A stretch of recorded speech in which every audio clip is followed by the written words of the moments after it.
Hello बच्चों, आप कैसे हो? उम्मीद है कि आप अच्छे होंगे। तो बच्चों, हम आज आपके लिए लाए हैं अध्याय 1 अर्थात वास्तविक संख्याएं रियल नंबर्स के पार्ट 9 को, जो कि आपके लिए बहुत ही महत्वपूर्ण प्रश्न सब है। उस प्रश्न को जानने से पहले मैं बच्चों आप लोगों को एक बात बताना चाहता हूँ, उस बात को ज़रूर ध्यान देंगे। बच्चों, काम करो ऐसा कि पहचान बन जाए। बच्चों, काम करो ऐसा कि पहचान बन जाए, कदम चलो ऐसा कि निशान बन जाए। ज़िंदगी तो सब जीते हैं, ज़िंदगी तो सब जीते हैं, अगर पढ़नी है तो ऐसे पढ़ो कि मिसाल बन जाए। तो बच्चों, आप लोगों के लिए मैं ये लाया था, इसको आप ध्यान में रखेंगे। तो बच्चों, आज चलते हैं आप लोगों के लिए प्रथम प्रश्न की ओर। आज का प्रथम प्रश्न है, 64 के वर्ग को 64 के घनमूल से भाग देने पर क्या प्राप्त होगा? ए में 1/2, बी में 2, सी में 64 पर पावर 2/3 और डी में 64। बच्चों, दिया हुआ है 64 के वर्ग अर्थात वर्गमूल, 64 के वर्गमूल को क्यूब रूट 64 से भाग देने पर अर्थात रूट अंडर 64 बटे क्यूब रूट 64। चूँकि बच्चों आप जानते हैं 64 का वर्गमूल आपको 8 गुना 8 होता है।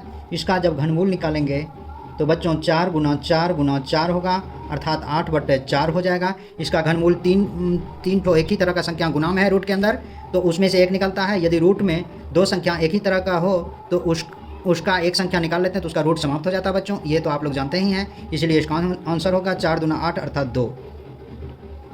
तो बच्चों 1 का आंसर ऑप्शन नंबर बी होगा। नेक्स्ट प्रश्न है बच्चों, प्रश्न नंबर 2। आज का दूसरा प्रश्न है, रूट अंडर 10 गुना रूट अंडर 15 का मान क्या होगा? ए में 6√5, बी में रूट अंडर 25, सी में 5√6 और डी में रूट अंडर 30। बच्चों, रूट 10 इंटू रूट 15। बच्चों आप एक बात ध्यान रखिएगा, रूट ए इंटू रूट बी, इसको जब निकालेंगे तो इसको हम लिख सकते हैं रूट अंडर ए बी। उसी तरह से इसको भी लिख सकते हैं रूट 10 गुना रूट 15, और रूट 10 को 2 गुना 5 लिख सकते हैं और इसको 3 गुना 5 लिख सकते हैं। बच्चों 2 5 रूट के अंदर है तो ये रूट के बाहर निकल जाएगा, ये रूट के अंदर 2 गुना 3 बचा अर्थात 5 रूट ये 6 आपको आंसर होगा। इसीलिए 2 का आंसर हो जाएगा बच्चों ऑप्शन नंबर सी। आज का तीसरा प्रश्न है बच्चों, यदि ए और बी अभाज्य संख्याएं हैं तो ए और बी का लॉस क्या होगा? बच्चों ए में है ए, बी में बी, सी में ए बी और डी में ए बाई बी। बच्चों ए और बी अभाज्य संख्या है, ए और बी अभाज्य संख्या। बच्चों आप जानते हैं, जैसे मान लीजिए 2 और 3 अभाज्य संख्या है तो इसका लॉसो क्या होगा? 2 और 3 का लॉसो बराबर 2 गुना 3 होगा अर्थात 6 हो जाएगा। बच्चों इसी तरह से ए और बी का लॉसो बराबर A B A Guna B लिख सकते हैं इसे बच्चों, या ए बी लिख सकते हैं। इसीलिए इसका ए और बी का लॉसो ए बी होगा, इसीलिए 3 का आंसर ऑप्शन नंबर सी हो जाएगा। नेक्स्ट प्रश्न है बच्चों, प्रश्न नंबर 4। प्रश्न नंबर 4 दिया हुआ है बच्चों, अभाज्य संख्याओं का मौसो क्या होता है? ए में 1, बी में 2 और सी में 3 और डी में इनमें से कोई नहीं। बच्चों याद रखिएगा, सहअभाज्य संख्या जैसे 2 3 सहअभाज्य संख्या हुआ, 4 5 सहअभाज्य संख्या हुआ, 4 5 और 6 सहअभाज्य संख्या हुआ। ये सभी जितने भी सहअभाज्य संख्या होते हैं उसका मौसो एक होता है। जैसे मैं बता रहा हूँ बच्चों, 4 से 5 में भाग देंगे तो 5 4 का 4 1, 4 का 4 कट गया, मौसो क्या आया बच्चों? बराबर 1। जैसे आपको मैं 3 तो डिजिट वाला सहअभाज्य संख्या 3 वाला दिया हूँ, दो संख्याओं वाला यहाँ है, ये 3 संख्याओं वाला सहअभाज्य संख्या है। तो आप सर्वप्रथम 6 में 5 से भाग देंगे, 5 का 5 1, 5 का 5 5 बार में कट गया। अब 1 से 4 में भाग देंगे तो 4 बार में कट जाएगा, इसका भी मौसो क्या हुआ बच्चों? 1। इसीलिए याद रखिएगा, जब भी कोई सहअभाज्य संख्या हो उसका मौसो आपको हमेशा 1 होगा बच्चों। नेक्स्ट प्रश्न है बच्चों, प्रश्न नंबर 5। यदि 2 संख्याओं का मौसो 27 एवं लॉसो 162 है, यदि उनमें से एक संख्या 54 है तो दूसरी संख्या क्या होगी? तो बच्चों यह दिया हुआ है, दूसरी संख्या क्या होगी? तो दूसरी संख्या ए में दिया हुआ 9, बी में 36, सी में 45, डी में 81। बच्चों याद रखिएगा, लॉ गुना मौसौ बराबर पहली संख्या गुना दूसरी संख्या होता है बच्चों। तो लॉ गुना मौसौ, लॉ और मौसौ दिया हुआ है। आपको लॉ 162 दिया हुआ है, मौसौ 27 दिया हुआ है। यहाँ पहली संख्या आपको 54 दिया हुआ है, दूसरी संख्या गुना में दूसरी संख्या, और ये दूसरी संख्या निकालना। जब किसी संख्या में किसी संख्या का गुणक हो तो वो होता है, इसलिए दूसरी संख्या बराबर 162 गुना 27 बटे 54। 27 गुना 54 ऐसे भी काट सकते हैं, और 8 1 81 यानी कि 81। बच्चों इस दूसरी संख्या को निकालने के लिए मैं इतना किया, इतना आपको नहीं करना है। दोनों को गुना करके नीचे में जो पहली हो या दूसरी कोई भी संख्या मांगे तो उससे भाग दे देना है, बस इतना ही करना है। काटने का जो कटेगा उसको काट देना है, जो नहीं कटेगा उसको नहीं काटना है। इसीलिए 5 का आंसर हो जाएगा बच्चों ऑप्शन नंबर डी। नेक्स्ट प्रश्न है बच्चों प्रश्न नंबर 6। प्रश्न नंबर 6 दिया हुआ है, यदि p तथा q अभाज्य संख्याएं हैं तो p का क्यूब इंटू क्यू और p स्क्वायर इंटू क्यूब का मौसौ क्या होगा। a में p क्यूब, b में p स्क्वायर क्यूब, c में p क्यूब क्यूब स्क्वायर और d में p क्यूब और क्यूब का क्यूब। बच्चों आपको p cube into cube p square into cube दिया हुआ है। p क्यूब p गुना p गुना p गुना क्यूब होगा बच्चों, p गुना p गुना क्यूब होगा बच्चों। इसका मौसौ जब भी निकालते हैं तो इसको पेयर बनाते हैं, ये भी पेयर हो गया और ये एक पेयर होता है। तो मौसौ जब भी निकालेंगे बच्चों तो p गुना क्यूब अर्थात p गुना p स्क्वायर इंटू क्यूब, यही इसका आंसर होगा p स्क्वायर इंटू क्यूब। इसीलिए 6 का आंसर हो जाएगा बच्चों ऑप्शन नंबर बी। तो बच्चों नेक्स्ट प्रश्न है प्रश्न नंबर 7। प्रश्न नंबर 7 आपको दिया हुआ है बच्चों, यदि 156 बराबर 2 पर पावर x इंटू 3 पर पावर y इंटू 13 पर पावर z हो तो x plus y plus z का मान क्या होगा। a में 6, b में 5, c में 4, d में 3। बच्चों आपको ये प्रश्न तो मुश्किल लग रहा होगा, लेकिन ये मुश्किल नहीं है, बहुत आसान प्रश्न है। आपको मैं बता रहा हूँ ये आपके लिए बहुत ही आसान प्रश्न हो जाएगा बच्चों। 156 पहले लिखिए बराबर 2 पर पावर x इंटू 3 पर पावर y इंटू 13 पर पावर z। बच्चों ये प्रश्न इतना आसान है जो कि आपको लगेगा कि इतना भी आसान प्रश्न होता है। तो बच्चों मैं बता रहा हूँ, जैसे 156 का एलसीएम तो आप निकाल सकते हैं, तो एलसीएम पहले निकाल लीजिए 156 का। तो 156 का एलसीएम 2 7 8 2 3 9 3 13। अब देखिए बच्चों इसमें आप इसे लिख सकते हैं 2 इंटू 3 इंटू 13 इजकल टू 2 पर पावर x इंटू 3 पर पावर y इंटू 13 पर पावर z। बच्चों आप 2 दो ठो है तो इसको स्क्वायर कर दीजिए, 2 का स्क्वायर इंटू 3 इंटू 13 बराबर 2 पर पावर x इंटू 3 पर पावर y इंटू 13 पर पावर z।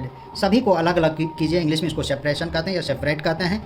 2 पर पावर x बराबर 2 पर पावर 2 लिख दीजिए बच्चों। अब दोनों का बेस सेम है तो x बराबर 2 होगा बच्चों।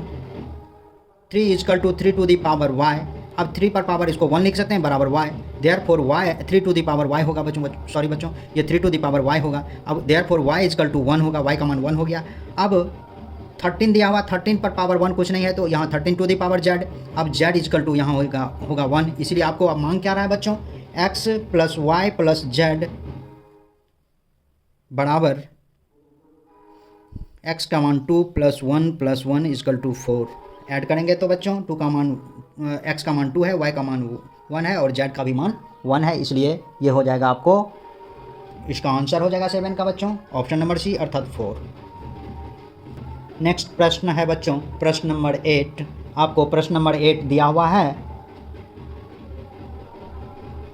यदि a इजकल टू 2 का cube into 3, b equal to 2 into 3, c equal to 3 to the power n into 5 तथा a, b, c का एलसीएम 2 का क्यूब 3 का स्क्वायर इंटू 5 तो n बराबर क्या होगा।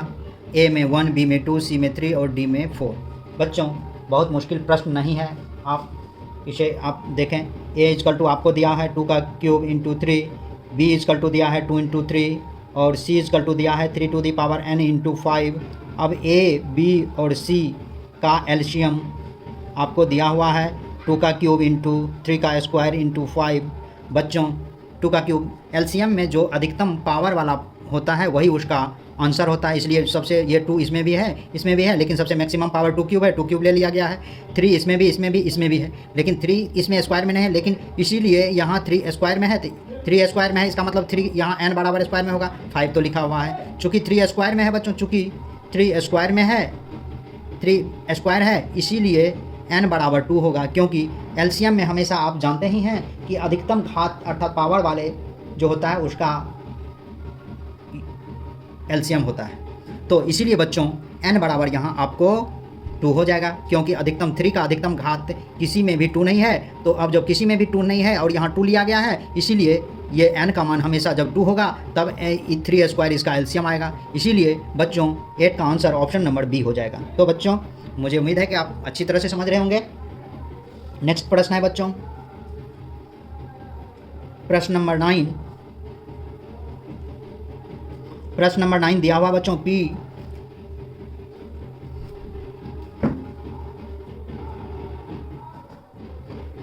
प्रश्न नंबर 9 दिया हुआ बच्चों P बटे 2 पर power m into 5 to the power n के रूप में 0.105 को लिखा जा सकता है। ए में 21 बट्टे 2 का स्क्वायर इंटू 5 का स्क्वायर, बी में 21 बट्टे 2 का क्यूब इंटू 5 का क्यूब, सी में 21 बट्टे 2 का क्यूब इंटू 5 का स्क्वायर और डी में 21 बट्टे 2 इंटू 5 का क्यूब।